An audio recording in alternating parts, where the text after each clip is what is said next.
So now I'm doing the last few stitches of my last round and last color.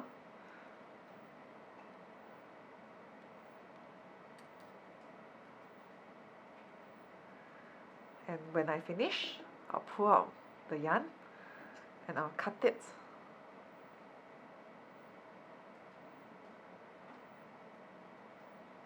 So make sure that you don't cut too short.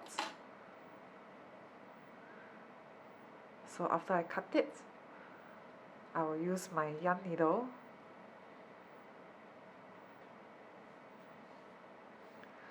to do a fake chain.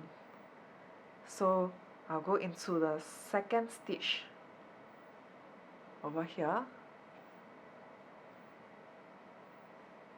and I'll go into my last stitch, just the back loop.